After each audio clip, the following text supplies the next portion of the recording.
You need to know is all Scotland needs for Scottish purposes for green low carbon electricity is 10.5 gigawatts every year.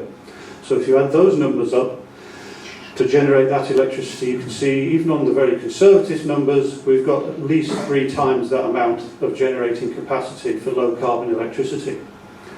Some things like tidal stream power, which is the flow of the tides backwards and forwards through the Pendant Firth, some engineers I work with think that we could power the whole of the UK and more just off the Orkney Islands.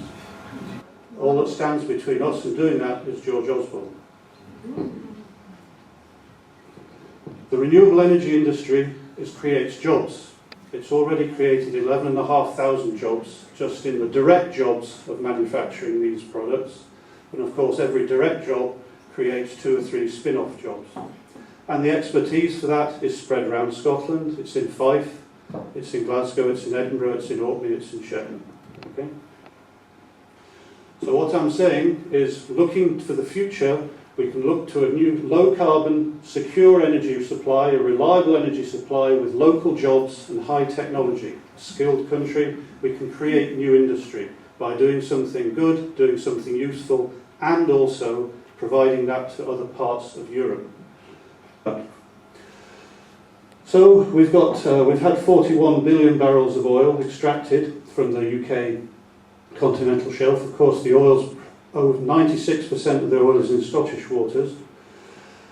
The trade body, or UK Oil and Gas, forecasts up to 24 billion barrels into the future, and again I'm certain we can surpass that. At the moment, we've produced in an oil field, we walk away from an oil field in the UK when we produce 46% of the oil. In Norway, which has got very similar geology, mirror image geology, the Norwegians are planning to get 76% of the oil out of their fields. Why aren't we? That's government intervention and government initiative and government foresight which is lacking from Westminster. Not from the Scottish government, from Westminster.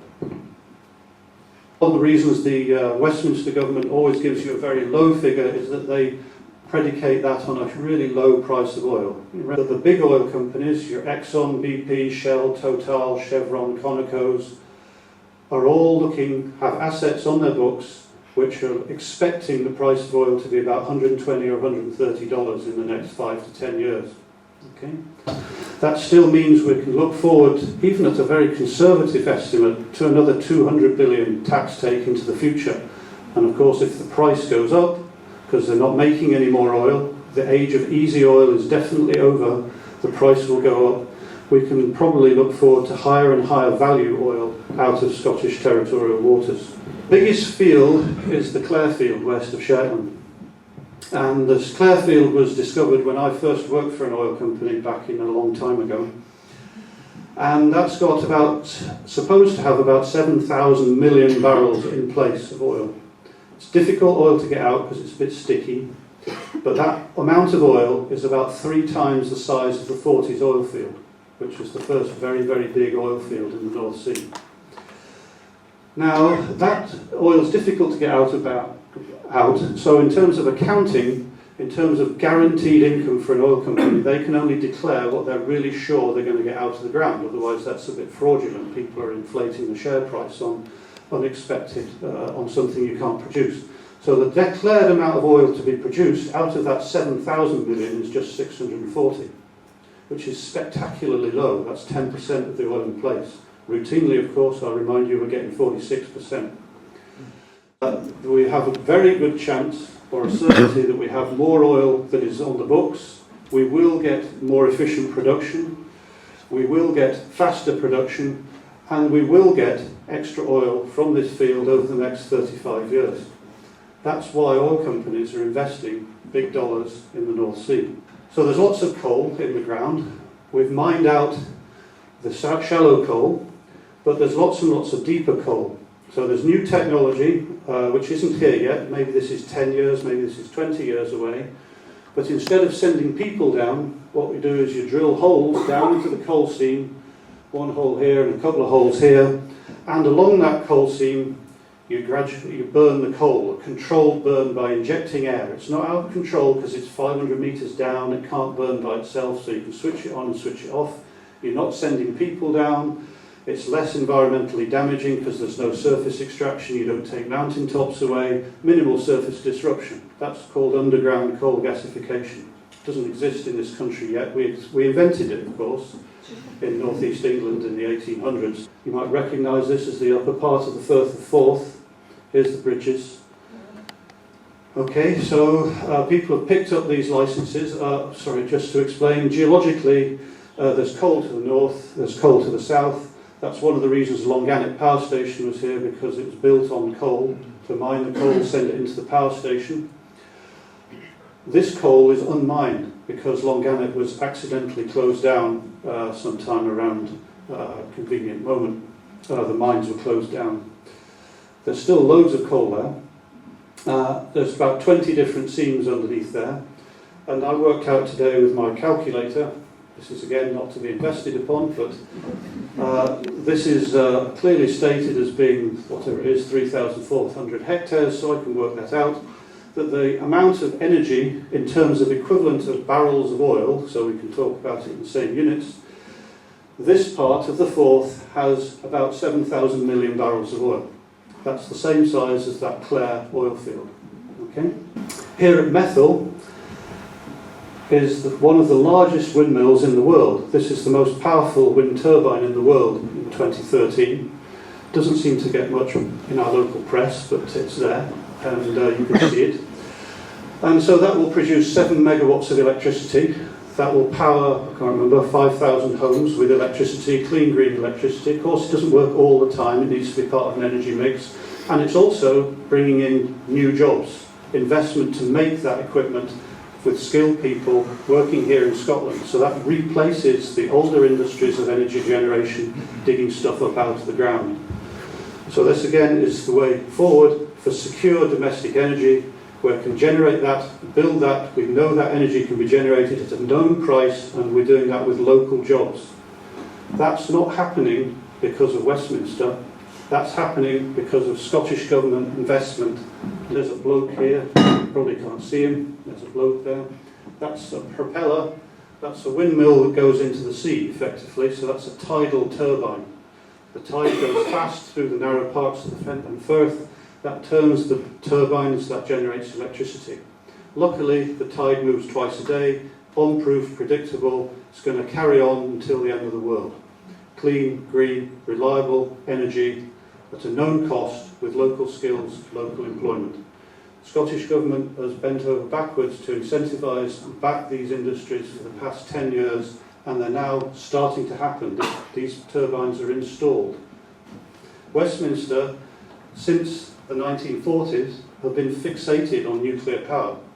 It may be something to do with nuclear power as nuclear weapons is nuclear power, but we made lots and lots of nuclear power stations. We're the first country in the world to make civil nuclear power, and quite clearly the Westminster government is fixated on getting new nuclear built at virtually any cost. That we will have a contract with you, EDF, to provide electricity for the next 45 years, and our contract will give you £100 a megawatt hour, or £93 a megawatt hour, and effectively you will be making £1 billion profit a year, index linked, for the next 45 years. Now that may or may not be a good deal. It's secure, low carbon electricity if it works, but it's very, very expensive electricity. It's the same price for that electricity as we're currently paying for onshore wind, and the price of onshore wind will certainly decrease as we get better at making the windmills. And this does not supply local jobs to Scottish communities, it supplies jobs to French industries. Scotland produces 54 million tonnes of carbon dioxide a year, and because of the approach the Scottish Government has taken, we've reduced our carbon dioxide output from 1990 to 2011 by 30%. That's pretty good. The UK, in spite of all its extra government and extra money, is lagging well behind that. And one of the things I work on professionally is trying to catch carbon dioxide from power stations. So that's what this diagram is. Mining coal, extracting gas or oil, burn it in a power station, And right now we dump all that carbon dioxide into everybody else's atmosphere. Okay? So we're working on trying to inject that carbon dioxide, catch that carbon dioxide and inject it deep below ground. Scotland put forward a great contender for that in the Longannet power station in Fife. Longannet spent 4 years negotiating with the Westminster government, and eventually the Westminster government decided that they were £200 million short and they couldn't be bothered doing that. They cancelled it. Okay? So since then, the world carries on emitting. That would have been the first power plant in the world to do that. So we've refused, through Westminster government, to take a lead on that. It's now come back into the frame with Shell as the oil company doing carbon dioxide storage, and if 2018 that may be the first gas-fueled power station in the world to capture its carbon dioxide and put that underground. That's the lead for Scotland, not in Fife, but it's in Scotland. But of course that all depends if the Westminster government decide to hand over the money.